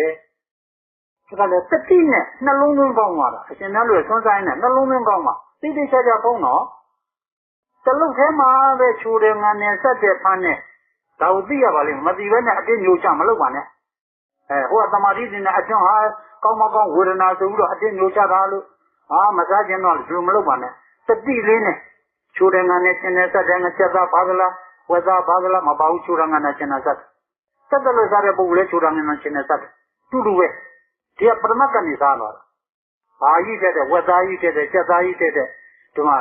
ရတာရုပ်ကချိုးတယ်ငန်းနဲ့ရှင်နဲ့ဆက်တယ်ပဲမျက်စိကအဆင်းမဲ့မြင်တယ်တိုင်လိုက်တဲ့လက်ကလည်းမာတယ်ပြော့တယ်ပဲသိဒါနှလုံးသွင်းကောင်းသွားတာပြည့်ညက်တွေဆင်းသွားတာအဲ့ဒါလိုဖုံးပေးပါတိတ်တိတ်ကြကြလေးအဲ့တော့ပဏိတသာမဏေဟာရှင်းသားတဲ့ဒီစစ်သားတွေကိုရွေးနေတာပဲကုတ်ခေါ်တယ်တဲ့သူလိုချင်တဲ့ပုံကိုသူရွေးနေတာဆိုဒီလိုလားဗျာဒီလိုဆိုရင်ရှင်များတဲ့အရှင်များဆုံးခံပေးပါတဲ့တပည့်တော်ကျောင်းပြန်တော့မယ်ဟောရှင်သာရိပုတ္တရာရဲ့ယဟနာကြီးဆိုတော့သိတာပေါ့ပဏိတသာမဏေဟာသူကမ္မထာရင်ဝင်သွားပြီဆိုတာကိုရှင်သာရိပုတ္တရာကြီးကယဟနာကြီးဆိုတော့ဆင်ញင်မိတာပေါ့အဲ့ဒီနေရာမှာပြန်လေးသမောင်းသားလေးဆိုပြန်သွားကိုလည်းရောက်တော့ကျောင်းလည်းရောက်တော့တကားပိတ်တယ်သူကတကားလေးကိုရှိထားတယ်သူ့ဆရာလာရင်ဝင်လို့ရောက်ရှိပြီးတော့တကားလေးသူတရားတိုင်တော့တာပဲ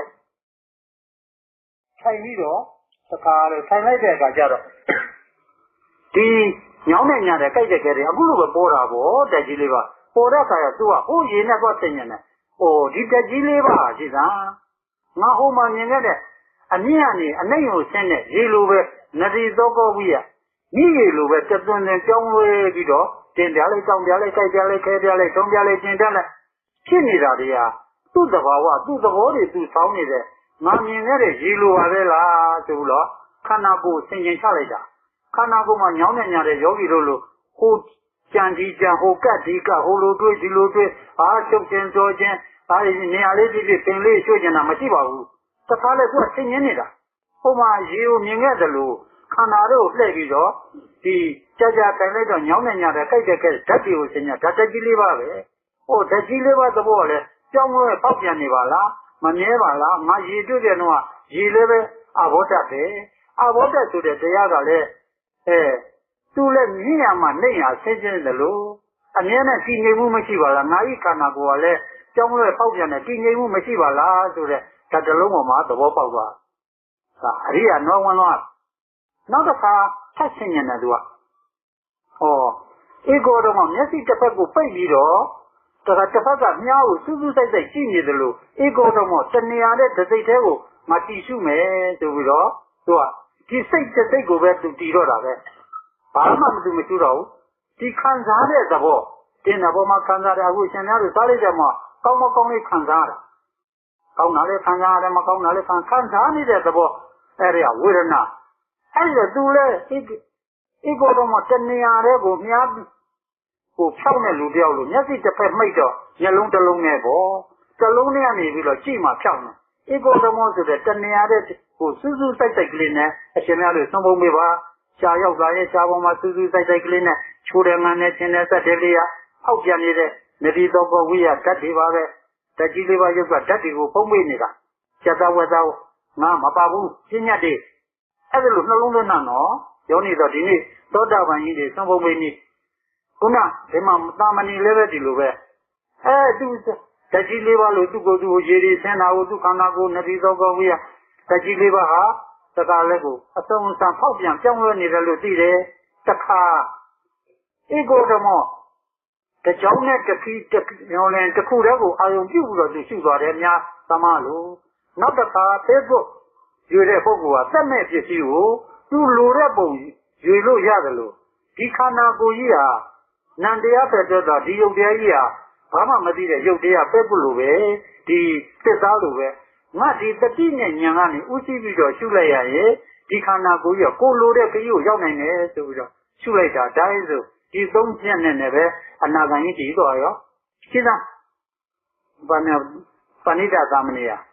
အနာဂံကြီးတည်သွားတော့ကိုယ်လည်းရှင်သာရိပုတ္တရာကြီးလည်းလာပြီလာတဲ့အခါကျတော့အရှင်များတို့နော်တတိထကနော်တတိတော့ပြောမဲ့ကွက်ကဒါလူချင်းလို့ဒီဇာလန်ခင်းလာသိချာလေးဖုံးပါမတော်နဲ့အေးဆေးဆေးလေးမြအောင်ဖို့တော်ခြင်းနဲ့စိတ်နဲ့မှတလုံးလောက်မြအောင်မမီသေးဘူးဆိုပြန်ဖို့သိသိချာချာလေးနော်တလုတ်ကိုရောက်ဖို့အခုရှင်မောက္ကလကြီးနဲ့မြတ်စွာဘုရားပြောတဲ့ညီမှာယာနာဖြစ်တော့မယ်အဲ့ဒီနေရာမှာသူကလည်းသုံးနဲ့သုံးဖို့ကြတော့အရတ္တဘုကြီးဝင်စားတာပေါ့အနာဂံရဲ့အနာဂမ်းမိမဲ့ကြီးကိုဝင်စားပြီးတော့နေတဲ့ကံမှာမြတ်စွာဘုရားကြည့်လိုက်တော့ပဏိတသာမဏေငါသားတော်ကသုံးနဲ့သုံးဖို့ရပါပြီလားသာရိပုတ္တရာကြီးကဝင်သွားရင်တော့ဒီမဲ့ပဲတည်ပါတော့မလားအရတ္တဘုမရောက်နိုင်ဘူးဖြစ်နေတယ်ဆိုပြီးတော့မြတ်စွာဘုရားကသူ့ရဲ့တကားလေးပိတ်ထားတဲ့အပေါက်ကနေစောင့်ရှင်သာရိပုတ္တရာလာရောဘုရားနဲ့သွားတွေ့တော့ပဏိတသာမဏေကအတွင်းမှာဒီမှာနှစ်ယောက်ကဘုရားဘာကြောင့်ကြွလဲဆင်ញံလိုက်တော့သာမဏေကိုပဏိတသာမဏေကိုအကြောင်းပြုပြီးတော့တမက်ကိုအရတ္တမက်ကိုတက်ဖို့အတွက်ကြွပါလားလို့သူကလည်းသိတယ်ဒီဟိုလေရှင်သာရိပုတ္တရာသိတဲ့အခါကျတော့မေးတယ်သာရိပုတ္တရာတဲ့ဟိုအတွင်းထဲကပဏိတသာမဏေကြောင်းသာရိပုတ္တရာဆိုတော့ဟိုကလည်းဘုရားတဲ့အခုဘာတွေပါလာလဲတဲ့ဘာတွေတော့နဲ့အစာတွေပါဗျာဆုံးလို့မပြောဘူးအာဟာရပါဗျာတဲ့အခုရှင်သာရိပုတ္တရာဆုံးမဟုတ်ဘူးအာဟာရတွေအဲ့ဒါအာဟာရကိုယူထားပါအာဟာရတွေပါဗျာတဲ့ရှင်သာဘုရားကရှင်သာရိပုတ္တရာနဲ့ရှင်သာရိပုတ္တရာယဟန္တာကြီးကဘယ်လိုဆုံးလို့လည်းမပြောအာဟာရတွေပါဗျာဟိုကနားတောင်နေတယ်ဟိုအရဟတမောလင်းကတတိယမက်ကိုဝင်စားရနေပြီးတော့ချပြီးတော့သေချာပြန်ဆင်းနေတယ်ဘုရားနဲ့ရှင်သာရိပုတ္တရာကြီးအမေးဖြေလောက်တာကိုနားထောင်ပြီးတော့ဆင်းနေတယ်ဟာသုံးကိုရှိတာအာဟာရလို့ပြောပါလားသူကနားထောင်ဒီအာဟာရကိုဘာပေးလဲဖြစ်တာတဲ့ရှင်ဘုရားမေးလိုက်တဲ့အခါကျမှားပါဗျာဝေဒနာပေးပါတယ်ဟောဒီလိုဆိုပါတယ်အရှင်နန်းလူလည်းအခုဖုံးပေးနေအာဟာရဖုံးပေးတယ်ဒီအာဟာရတွေဘာကိုပေးမလဲဝေဒနာကိုပေးပါတယ် အခုလောလောဆယ်ပဲပုံကြည့်ပါချိုးတဲ့ငါခံစားရဝေဒနာငန္နာလေးခံစားရဝေဒနာရှင်နာလေးခံစားရဝေဒနာလို့မသိကောင်းရင်တော့ဒုက္ခဝေဒနာပေါ့မစားကျင်နိုင်သွားသမီးတော့ဒုက္ခဝေဒနာပေါ့အဲ့ဒီဝေဒနာလို့တင်စားတာပေါ့အဲ့ဒီညမှာပဏိတသာမဏေဟာဟုတ်သားပဲဒီပေါ်မှာအာဟာရတွေကဝေဒနာဖြစ်ပါလားလို့သာလဒုက္ခနာကုမှာတခါလေယဟနာဆိုတာကဒုက္ခဝေဒနာကိုအစွမ်းကုန်မြင်သွားတာအမုံလေးတမုံလောက်မကြောက်အောင်ယဟနာတို့မြေဒီမှာတခါလဲကိုဒုက္ခဝေဒနာကြီးကိုအကုန်မြင်သွားတာမြင်တော့မှအဲ့လိုဘုရားနဲ့ပြောနေတော့မှနိနာသားလည်းနေကိုဆွဲထားရတယ်လဏ္ဏသားလည်းလက်ကိုဆွဲထားပြီးတော့ကဲဟိုမှာလည်းအရဟတကိုကုသွားပြီဒါကိုမြင်တာနဲ့ကဲသာရိပုတ္တရာသွားဆွံ့ကြတော့ဆိုတော့မွန်းလွဲသွားမှဆိုလို့နေရတဲ့နိနာသားဆွဲထားတယ်လက်လည်းလက်ကိုဆွဲထားပြီးတော့သူ့ကိုဆွံ့စားသူကဆွံ့စားတဲ့ယဟနာဖြစ်သွားပြီဟိုမှာအာဟာရသည်ဝေဒနာသာပေးတယ်ဆိုတာကိုသူကဆွံ့ဖုံးပေးတာမဟုတ်ခုနကတော့ချိုးတဲ့ငန်းနဲ့ချင်းနဲ့စက်တယ်ကိုဖုံးပေးတာအခုရှင်များတို့သောတာပန်မဟုတ်လို့ချိုးတဲ့ငန်းနဲ့ချင်းနဲ့စက်တယ်နဲ့တပိတော့ပြတာအရတ္တမဲ့အရတ္တကိုရောက်တော့ဒါတွေကမဟုတ်တော့ဘူးဝေဒနာတွေရုပ်ဝေဒနာနာခံစားဒီဆုံးစုတဲ့သဘောအခုကြိုင်နာတဲ့သဘောရုပ်ဝေဒနာတွေရုပ်ကလည်းဝေဒနာပဲနာကခံစားတာလည်းဝေဒနာပဲဝေဒနာတော့ဝေဒနာခဲတွေသာတော့ဒီခန္ဓာမှာဝေဒနာတော့ကြီးပေါ့အဲ့ဒီတော့မှအစွမ်းကုန်နေပြီးတော့အဲ့ဒီဝေဒနာဘောအရတ္တမဲ့အရတ္တကိုကြီးကကာရက်ကိုမက်ကြီးကပယ်လိုက်တော့လုံးဝလွတ်မြောက်သွားတော့ဒီဘဝမှာပဲဥကျဉ်းနာခြင်းတည်းလွတ်သွားကြအဲ့ဒီတော့မှဒုက္ခသမုဒယနိရောဓမဂ္ဂဆိုတဲ့သစ္စာ၄ပါးတွေအကုန်ကုန်ဆုံးပြီးတော့ဘာတွေပေါ်လဲသောတာပန်သစ္စာ၄ပါးသရဂံသစ္စာ၄ပါးအနာဂံသစ္စာ၄ပါးအရတ္တမဲ့အရတ္တကိုသစ္စာ၄ပါးလွန်မြောက်ပြီးတော့သစ္စာ၄ပါးကြီးစကားချပေါ်တာညာနဲ့ပေါ်လာဗျဒုက္ခသမုဒယနိရောဓမဂ္ဂမဟုတ်တော့ဘူးဒါကပฏิပတ်ကျင့်စဉ်ရသစ္စာ၄ပါးခေါ်တယ်ပฏิဝေဒကြီးကိုတပ်ပညုတဉာဏ်ကြီးတွေနဲ့သူတို့ရဲ့အရတ္တကိုဉာဏ်ကြီးနဲ့ဆင်ញင်လိုက်တော့ယောက်ျားမိန်းမခွေကျဲဝဲခေါ်ဝေါ်တာဒါသမုဒိသစ္စာပါလားယုံနာခန္ဓာဓာတ်သစ္စာတွေနဲ့အနိစ္စဒုက္ခအနတ္တလက္ခဏာရေးသုံးပါးဒီတွေဟာဒါပရမတ္ထသစ္စာပါလားသစ္စာတွေသူခွဲသွားပြီယောက်ျားမိန်းမစစ်ပင်တော့တောင်ရင်းမြေသမုဒ္ဒရာခွေကျဲဝဲယောက်ျားမိန်းမငါဝက်ပဲတက်ပဲဒါသမုဒိသစ္စာကမရှိခြင်းညသမုဒိသစ္စာတွေပဲမရှိတော့မရှိဘူးတကယ်သစ္စာကမှန်နေသစ္စာသူသစ္စာတစ်လုံးနဲ့ယူတာယုံနာခန္ဓာဓာတ်သစ္စာတွေကပရမတ္ထသစ္စာပရမတ်ကိုမယူသစ္စာပဲယူထားတယ်ဒါတွေကယုံနာတဘာယုံနာနှုတ်သမုဒိသစ္စာတို့ပရမတ္ထသစ္စာတို့ကလောကကြီးမှာသဘာဝတရားကြီးတွေပါလဲလို့သဘာဝသစ္စာကိုမြင်တယ်သစ္စာ၄ပါးသုံးပါးရသွားတယ်သမုဒိသစ္စာယောက်ျားမိန်းမခေါ်ဝေါ်ရတယ်မရှိတော့မရှိဘူးပြညာလို့ခေါ်ဝေါ်တာပရမတ်ကတော့ယုံနာခန္ဓာဓာတ်သစ္စာရှိတယ်အနိစ္စဒုက္ခအနတ္တလက္ခဏာရေးသုံးပါးမြင်မှပရမတ်ပေါက်တယ်မက်ကိုသစ္စာ၄ပါးမြင်တယ်အဲ့ဒီကနေလွန်မြောက်သွားတော့မှသမုဒိသစ္စာဧကသမုဒိသစ္စာဧကပရမတ္ထသစ္စာဒီနှစ်ခုဟာလောကကြီးမှာသမုဒိသစ္စာကလည်းသဘာဝပြညာဘဝသဘာဝပရမတ္ထသစ္စာကလည်းပရမတ်ဘဝယုံနာခန္ဓာဓာတ်သစ္စာကပရမတ်ဘဝသဘာဝဒီနှစ်ခုကသဘာဝသစ္စာပါလေတခုတည်းပေါင်းသွားသဘာဝသစ္စာအဲ့ဒါလိုသမုဒိသစ္စာပရမတ္ထသစ္စာသဘာဝသစ္စာကိုမြင်တာကအရိယာသစ္စာရဲ့လို့သစ္စာ၄ပါးပေါ်သွားဒါသစ္စာ၄ပါးအခုရှင်းနေတာဒုက္ခသစ္စာသမုဒယသစ္စာနိရောဓသစ္စာမေဃသစ္စာအဲ့ဒီသစ္စာတွေကုန်တော့မှခုနသစ္စာ၄ပါးကြီးဟာဘဝကြီးပေါ်လာသမုဒိသစ္စာကိုလည်းသမုဒိလို့တခါလဲကိုကာယံဝကြသဘောပေါအောင်ခေါ်နိုင်တယ်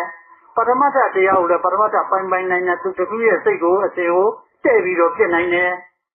ပရမတ္ထကိုလည်းရှင်းတဲ့အခါမှာဒီစိတ်အစဉ်တွေကိုတခါလဲပြောင်းလဲပုံပြောင်းလဲနည်းဖြစ်ပုံဖြစ်နည်းတွေကိုလိုက်ကျဲပြီးတော့ကြာနိုင်တယ်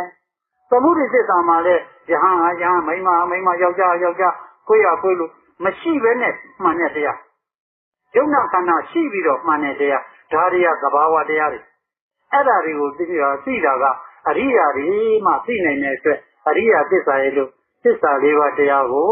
ဒါပိုင်ခြားခြားတွေနဲ့သိသွားကြတယ်ပုဂ္ဂိုလ်များတွေလည်းအများကြီးရှိကြပါတယ်ဘုံတို့လည်းဒီလမ်းကိုဆရာကြီးတွေကနေပြီးတော့ဘုံတို့သွန်သင်ညွှန်ပြဘုံတို့လည်းဒီလိုပဲရှင်းနေရပါတယ် အဲ့တော့တပည့်တို့လည်းပဲကျင့်ညာကြံညပါအဲ့ဒီတော့ဒီ9ရက်မှာတော့အပိုင်ချတစ်ခိုက်မှာအပိုင်ချမသိပါဘူးသေမှာကကိလေသာသေမယ်မိမိရဲ့အစွဲတွေသေမှာပုံပြလာတာအခုအသက်ကို80ကျော်သွားပြီဟိုးအသက်30တည်းပြလာတရားမှသေတာမရှိသေဘုံဘုံကိုဆိုးရဖမ်းမှာပေါ့တရားပြီးဖိတ်ပြမှာပေါ့တရားမှမသေးပါဘူးသေတာကဘယ်လိုလဲအထဲတည်းကဒိဋ္ဌိတွေအယူမှားတာတွေသေသွားမှာဒီယုတ်ကြီးပေါ်ငါပဲသူပဲလို့ကန့်ညိတဲ့ຢာကတွေသေသွားတယ်အဲ့ဒီပုံမှာသွားပြီးတော့မရှိတဲ့တရားတွေကိုလိုက်ဆွဲလန်းတဲ့ဥပါဒဏ်တွေသေသွားတယ်ဒိဋ္ဌိတဏဥပါဒဏ်ရဲ့လက်ချက်ကြောင့်မိမိတို့တွေကမျက်စိမှောက်မှားနေကြသောကဘလေဘူးနဲ့နေရအိုရနာတာသေးတာမလွတ်ကြဘူးဟောဒီဘဝမှာလွတ်တာဟိုသေပြီးမှနိဗ္ဗာန်ရောက်တာမကျင့်နဲ့ဘာလို့လဲသေပြီးမှနိဗ္ဗာန်ရောက်တဲ့တရားဒီယုတ်ကြီးတွေသေပြီးမှနိဗ္ဗာန်ရောက်မဲ့တရားတော့ဘယ်တော့မှမကျင့်နဲ့အခုဒီနေ့ဝิญဉ်ဝေဒနာချုပ်ဒိဋ္ဌိပြုတ်သောတာပုရုဇဉ်ရဲ့စိတ်သေးသောတာပန်ကြီးဖြစ်သွားရောရဒီမှာနဲ့သေပြီးဒီမှာနဲ့နိဗ္ဗာန်ရဘလို့အားရဖို့ကောင်းလေဒီတရားသေမှနိဗ္ဗာန်ရောက်တယ်ဆိုတော့ဟိုအရှင်ဘုရားတို့သိတယ်အော်ငါတို့ဒီတရားတွေရှင်းတာငါတို့သေရင်တော့နိဗ္ဗာန်ရောက်မှာဒါမဟုတ်ဘူးအခုဒီမှာလက်ရှိမှာပုရုဇဉ်စိတ်တွေဒိဋ္ဌိစိတ်တွေကိုသောတာပတ္တိမေကြီးကတတ်လိုက်ရသေသွားရောပုရုဇဉ်စိတ်ကြီးသေသွားတော့မှငါအပေလွတ်ပြီဒီကဟိုစိတ်နဲ့သာသေရင်တော့ငါအပေကဘယ်လိုလွတ်မလဲအခုငါလွတ်ပြီအေးပြီငြိမ့်ပြီလို့ဒီလိုသောတာပန်ကြီးကသိတာအဲ့ဒီတော့ပုရုဇဉ်စိတ်ကြီးသေသွားလို့သူ့မှာအပေလေးကလွတ်ပြီးတော့ချမ်းသာနေတာအဲ့ဒါသေလို့သူ့မှာအပေလွတ်ဒါကိုမသိတော့ကိုယ်သေမှနိဗ္ဗာန်ရောက်မယ်ဆိုတော့ဘုရားကျင့်ကြမှာဘုံဘုံလည်းမကျင့်ကြဘူးဘာတော့မှကျင့်ဝင်တာမျိုးဘာလို့လဲဆိုတော့လက်တွေ့တရားအကာလီကောအိပတိကောဩဘာနေကောသစ္စတံဝရိတဘောဝိညူဟိတိဘုရားဟောတာလားမင်းတို့အားလုံးဘုရားရှိခိုးရင်ဒါတွေခိုးနာအကာလီကောအခါမလဲအကျိုးပေးတယ်ဟောအခါမလဲနဲ့အကာလီကောအေဟိလာလဲတယ်ပတ္တိရှုစမ်းတယ်ဘိက္ခုဆိုတာယဟန်တို့ဟောဒါနို့တဲ့လာအေဟိဘိက္ခုလာလဲတယ်ရှုစမ်းတယ်သစ္စတံပိုင်းခြားပြီးတော့ခန္ဓာကိုယ်မှာမြင်လာရင်ဝရိတဘောပိုင်းခြားပြီးတော့မြင်လာရင်ဝိညူဟိတိမင်းပညာရှင်ကြီးတယောက်ဖြစ်သွားမယ်လို့ဒီလိုဟောတာလားတို့ကအဲ့ဒီအဓိပ္ပာယ်ကိုမသိဘူးစားသေးကိုလိမ့်သေးသွားလို့လိုက်တော့ဘယ်ယောဂပြောင်းမလဲအခုကစားသေးစားနေတာစားတာစားအတွင်းရယောဂတွေအပုံသိမ့်မဲ့ຢာကတွေဒိဋ္ဌိတွေတဏှာတွေရှင်းလာချက်ဘာမှမပြောနဲ့ရှင်းလာရင်ဒီကိလေသာတွေကတစ်ဖြည်းဖြည်းပါသွားမယ်ပြုံးမနဲ့တော့မကုန်ဘူးပေါ့ပယုံလုံးလေးတိုက်တယ်လို့ပေါ့တဖြည်းဖြည်းတော့ကုန်မှမသိကုန်သွားမှာပဲဒါပေမဲ့ဉာဏ်နာတော့ဆရာတွေနဲ့ဒီလိုလက်ပွန်းလက်ကြကျင့်လိုက်ရင်တစ်ထိုင်နဲ့လည်းမင်းတို့ပြီးနိုင်တယ်အခုမပြီးတာပါလို့ဒီဝေဒနာတက်လာရင်ခုနပဏိတာသာမဏေလိုမသိဉာဏ်မဲ့နဲ့လွတ်အောင်ပဲကြံနေကြတယ်ဟိုလိုကြံဒီလိုကြံအမလေးဒုက္ခတွေဖြစ်လို့အများဆုံးတော့ပေါက်မဲနဲ့ပေါက်တဲ့ပုဂ္ဂိုလ်တွေအမတန်မှတတိထားပါဘာလဲဆိုဒုံလဘနဲ့ပေါက်လာလို့ဒုံလဘဟုတ်တယ်ဆိုတော့အပေါ်ကြီးကနေဝက်လာဒီရောက်တော့ဝိညာဉ်တွေ့တော့ကြီးကျင်ရောအဲ့လိုစိတ်တွေတကယ်တရားနဲ့ပုံပုံကြောင်းမှာအခုပေါက်မဲတွေမထားတော့တရားနဲ့ဝတ်တဲ့ပုဂ္ဂိုလ်တော့တကယ်ကိုခိုင်ခိုင်လုံလုံပုဂ္ဂိုလ်တွေကိုခိုင်ခိုင်လုံလုံပြကြတယ်လို့ပုံပုံလို့ပေါက်မဲမထားဘူးဒုံလဘတွေမပေါက်တော့ဘာလဲဆိုတော့တရားဝတ်နဲ့ပေါ်တယ်တရားဝတ်နဲ့ပေါ်လဲတိုးနေတာပဲပေါက်မဲနဲ့ပေါ်လိုက်တော့သူတို့ဒုံလဘပေါက်လို့လာတာဒီရောက်တော့ပိတ်မိနေတော့ပြေးခြင်းရောပုံပုံဟိုမှာဖြစ်ခဲ့ဘူးတဲ့တိုတေးဆန်းရောင်မှာလွန်ခဲ့တဲ့အနှစ်20အစိတ်လောက်တုန်းကဒုံလဘပေါက်လို့ဝဲလာ3ရက်လဲကြာသူ့ရဟန်းနေဆိုငါတော့ကွာဒုံလဘတဘုံလင်းကိုတစားကိုငါကြက်ကိုငါကြက်နဲ့ဒုက္ခဝယ်ယူမိပြီတဲ့ငါကြက်နဲ့ဒုက္ခဝယ်ယူမိပြီတဲ့ဒီမှာအဲ့ဒါလိုဖြစ်နေဦးမှာအဲ့ဒီတော့ကိုယ်အရတော်နေတဲ့အချိန်ကမှကံကောင်းလို့အလောက်ငါဖြစ်တဲ့အချိန်ကမှကြိုးစားကြပါဆရာလေးတွေလည်းကြိုးစားကြမနက်ကလာကြည့်ပါတယ်တော်တော်ကောင်းပါတယ်မနက်ကဘုံလိုက်ပြီးတော့တရားစီစမ်းကြည့်သွားတယ်နည်းနည်းပါပါပဲဟိုအနောက်တန်း2တန်းလောက်ကဥစဉ်လေးတွေဖြိုးဖြိုးပြောက်ပြောက်လိုအပ်သေးတယ်ဆရာလေးတွေမှလည်းကောင်းပါတယ်ဆရာလေးတွေအဲ့ဒီတည်းမှာ3-4ယောက်ဒီဘက်မှာရဟန်းဘက်မှာလည်း4-5ယောက်ရဟန်းတွေမှာနည်းနည်းများဆရာလေးတွေနေတယ်အဲ့ဒါလေးတွေတွေ့တယ်အဲ့ဒီတော့အချိန်ရှိပါသေးတယ်ဒီလေးပါ၄ချိန်နောက်ဖြစ်တဲ့အတွက်ကြိုးကြိုးစားစားနဲ့အားထုတ်ကြပါယနေ့လည်းသောတာပန်စာနည်းနဲ့တလုံးလောက်ကလေးများရရင်မြတ်တာပဲအဲ့ဒါလေးနှလုံးသွင်းပြီးတော့အိမ်ပြန်ရောက်လဲသောတာပန်စာနည်းနဲ့စားပြီးတော့ပုံပုံလေးတရားလဲ ချပါတော့မယ်အလုံးသောတာပန်ဒီလိုဆုံးဖုံးပေးတဲ့အခါမှာသောတာပန်စာနည်းနဲ့ဟောရတဲ့အကျိုးအနိသင်ကြောင့်ယနေ့9ရက်အတွင်းမှာရှင်းချအထုတ်ကြတဲ့ပုဂ္ဂိုလ်များတွေသောတာပတ္တိမြတ်သောတာပတ္တိဖို့သရဂါမိမြတ်သရဂါမိဖို့အနာဂါမိမြတ်အနာဂါမိဖို့အရဟတမေအရဟတောမဲ့လေးတန်ပိုလေးတန်ကိုယခုစခန်းအတွင်း၌ရလွယ်ရောက်လွယ်မျက်မှောက်ပြုလွယ်နိုင်တဲ့ပုဂ္ဂိုလ်များများဖြစ်နိုင်ကြပါစေကုန်သတည်း